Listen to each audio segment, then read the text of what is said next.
एक गांव में दो मित्र नकुल और सोहन रहते थे।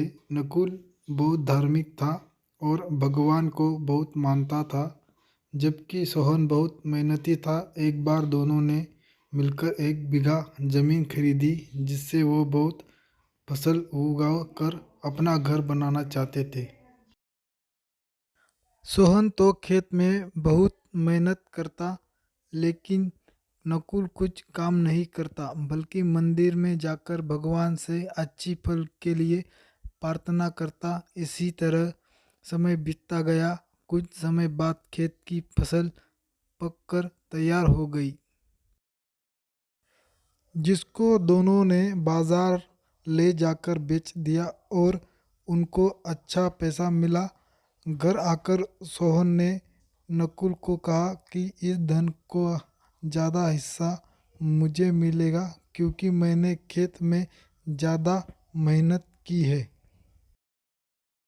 यह बात सुनकर नकुल बोला, नहीं, धन का तुमसे ज़्यादा हिस्सा मुझे मिलना चाहिए, क्योंकि मैंने भगवान से इसकी प्रार्थना की, तभी हमको अच्छी फसल हुई। भगवान के बिना कुछ संभव नहीं है। जब वह दोनों इस बात को आपस में नहीं सुलझा सके तो धन के बंटवारे के लिए दोनों गांव के मुखिया के पास पहुँचे। मुखिया ने दोनों की सारी बात सुनकर उन दोनों को एक एक बोरा चावल का दिया, जिसमें कंकड़ मिले हुए थे। मुखिया ने कहा कि कल सुबह तक तुम दोनों को इनमें से चावल और कंकड़ अलग करके लाने हैं, तब मैं निर्णय करूंगा कि इस धन का ज़्यादा हिस्सा किसको मिलना चाहिए। दोनों चावल की बोरी लेकर अपने घर चले गए। सोहन ने रात भर जागकर चावल और कंकड़ को अलग किया, लेकिन नकुल चावल की बोरी को लेकर मंदिर में गया और भगवान से चावल में से कंकड़ अलग करने की प्रार्थना की।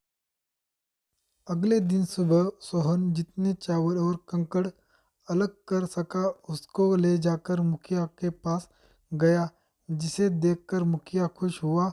नकुल वैसी की वैसी बोरी को ले जाकर मुखिया के पास गया।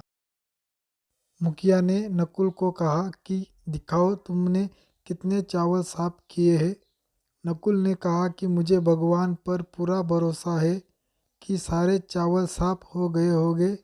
जब बोरी खोला गया तो चावल और कंकड़ वैसे के वैसे ही थे। जमींदार ने नकुल को कहा कि भगवान भी तभी सहायता करते हैं जब तुम मेहनत करते हो। जमींदार ने धन का ज़्यादा हिस्सा सोहन को दिया।